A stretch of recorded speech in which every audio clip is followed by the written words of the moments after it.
Okay so hello everyone, welcome to solution series once again.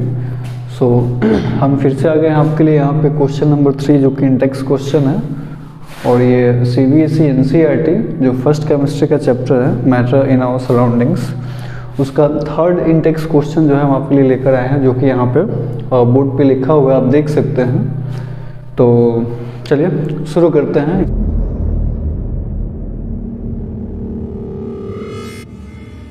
इसको हम लोग discuss करते हैं।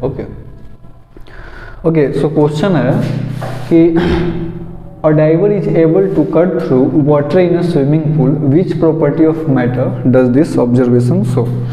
ओके, तो सबसे पहले हम लोग थोड़ा क्वेश्चन समझ लेते हैं कि क्वेश्चन क्या करना चाह रहा है, फिर हम लोग जो है इसका आंसर करेंगे।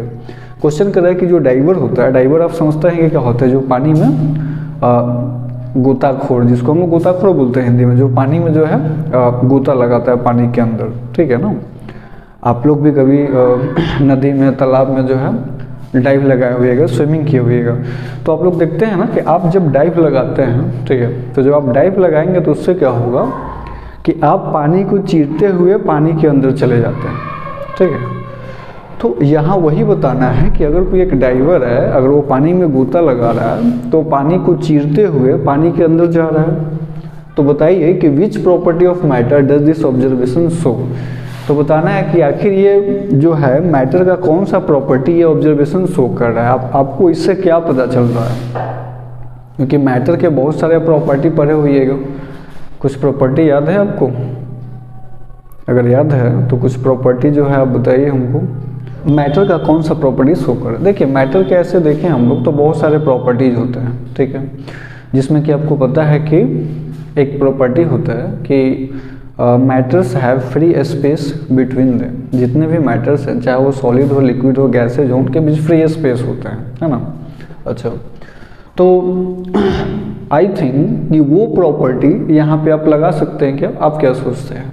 हाँ, वो प्रॉपर्टी आप लगा सकते हैं, क्योंकि आप जब भी किसी स्विमिंग पूल में डाइव लगाते हैं तो आप पानी को चीरते हुए आप पानी के अंदर चले जाते हैं। तो ये कब पॉसिबल होता है? ये तभी पॉसिबल होगा जब जो वाटर मॉलिक्यूल्स हैं उनके बीच में क्या होना चाहिए? स्पेस होना चाहिए, क्योंकि ये स्पेस होगा। और दूसरी चीज़ कि उनके जो पार्टिकल्स होते हैं वे ज़्यादा रिजिड नहीं होते हैं, है ना, उनको अपनी जगह से डिस्प्लेस करना काफ़ी ईजी है। ये प्रॉपर्टी ऑफ मैटर में आप लोग पढ़ चुके होंगे, ठीक है।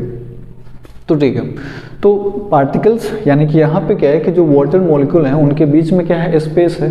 तो स्पेस है जिसकी वजह से हम लोग जो है आराम से जो है उसमें डाइव लगा सकते हैं और उस पानी को चीरते हुए उसके अंदर जा सकते हैं।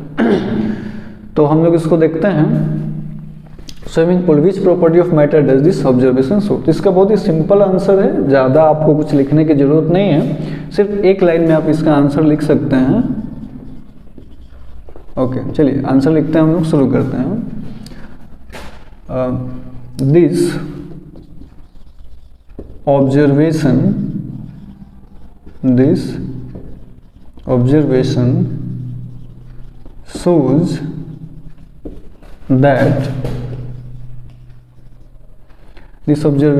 shows that water, यहाँ पे हम लोग क्या लिखना चाहिए था? वाटर लिखना चाहिए था। shows that water, okay, water has which property of matter does this, okay, this observation shows that water जो कि क्या है? हमारा एक मैटर है, ब्रैकेट में लिख लीजिए मैटर, यानी कि matter has free space between them.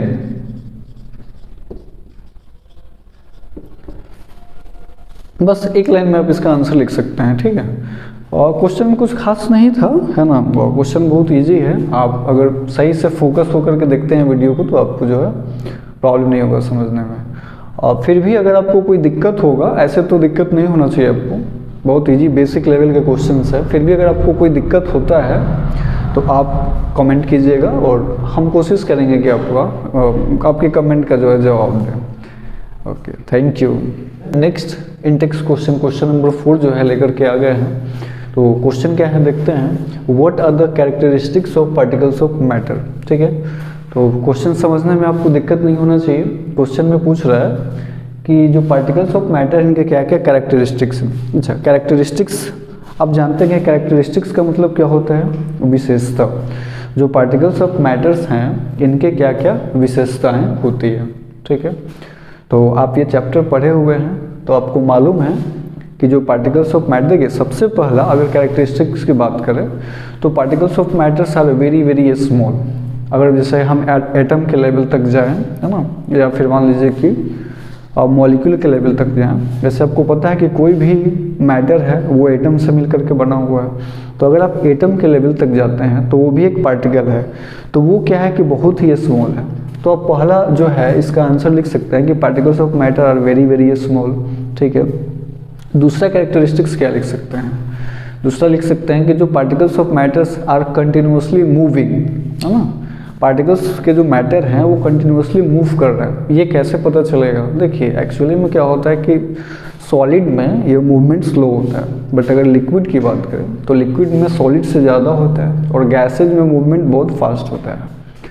अब कैसे पता चलेगा कि जो पार्टिकल्स हैं लिक्विड के या फिर गैस के वो मूव कर रहे हैं, तो एक्चुअली में क्या होता है कि जैसे आप सपोज कि एक बकेट ऑफ वाटर है, उसमें एक इंक का ड्रॉप डाल दीजिए या फिर कोई इंक मिला दीजिए और बिना स्टीयर करें, आप उसको स्टीयर नहीं करेंगे लेकिन फिर भी वो क्या होगा, अपने आप मिक्स हो जाएगा, है ना।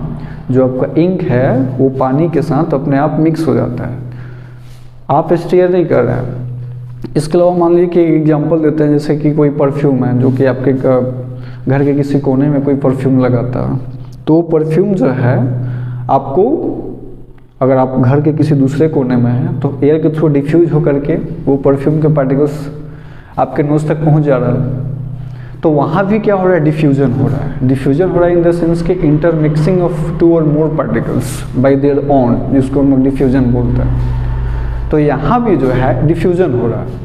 तो मतलब क्या है कि particles of matter continuously move कर रहे हैं, वो एक दूसरे के साथ मिक्सअप हो रहे हैं और वो मोशन में है, और इनका एक जिग जैग मोशन होता है। आपको पता ही है कि जो पार्टिकल्स ऑफ मैटर जो होते हैं ना वो जिग जैग मोशन करते हैं। इस मोशन को हम प्री डिटरमाइन नहीं कर सकते हैं कि हाँ अभी यहाँ है पार्टिकल, नेक्स्ट टाइम वो किधर जाएगा, कि जिग जैग मोशन होता है, जिसको हम लोग ब्राउनियन मोशन के नाम से जानते हैं। आप सुने हुएगा इसके बारे में, ठीक है। तो अच्छा, दूसरा तो ये हो गया। अच्छा, अब बात करें सॉलिड के पार्टिकल्स की, तो देखिए सॉलिड के पार्टिकल्स भी में भी मूवमेंट होता है, लेकिन आप उसको इजीली जज नहीं कर पाइएगा, वॉच नहीं कर पाइएगा, है ना। मोशन तो उनमें भी होता है, लेकिन चूंकि वो सॉलिड है और वो मूवमेंट बहुत ही स्लो होता है, इसलिए हम उसको इजीली वॉच नहीं कर पाएंगे, देख नहीं पाएंगे, समझ नहीं पाएंगे। ओके, सो नेक्स्ट है कि हो जाएगा कि particles of matter attract each other. चलिए हम साथ में लिखते भी रहते हैं और उससे ज़्यादा आसानी रहेगा समझने में। ओके, सो सॉल्यूशन फर्स्ट है particles of matter are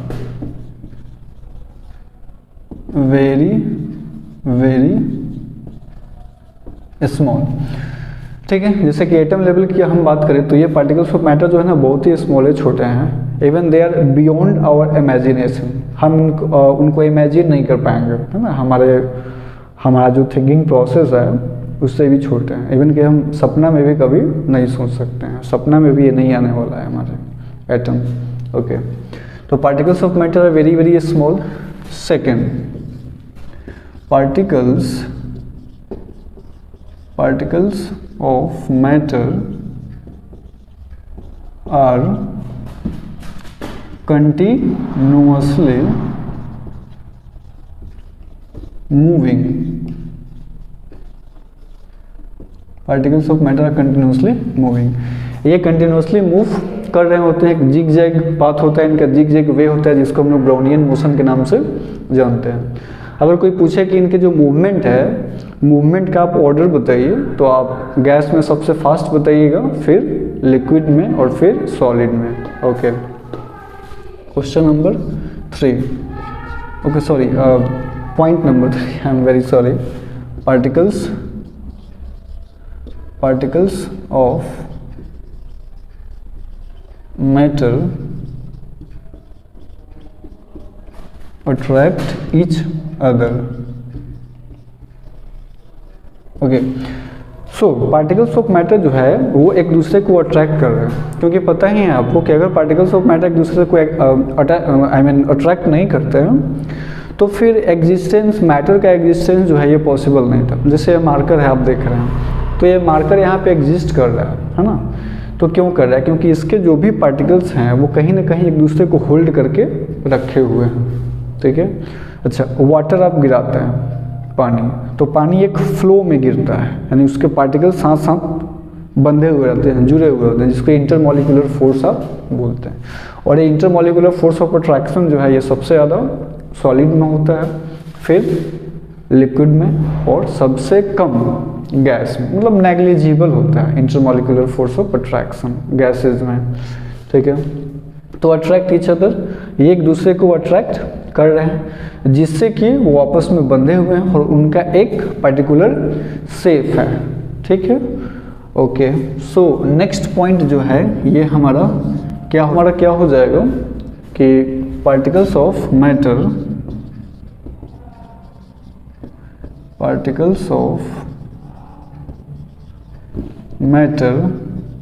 have a space between them। जो पार्टिकल्स ऑफ मैटर है उनके बीच में क्या है? स्पेस भी है। ये कैसे पता चलेगा कि उनके बीच में स्पेस है?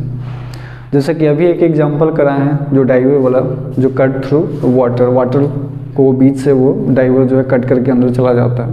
तो क्यों चला जाता है? क्योंकि वाटर के जो मॉलिक्यूल हैं उनके बीच में फ्री स्पेस है।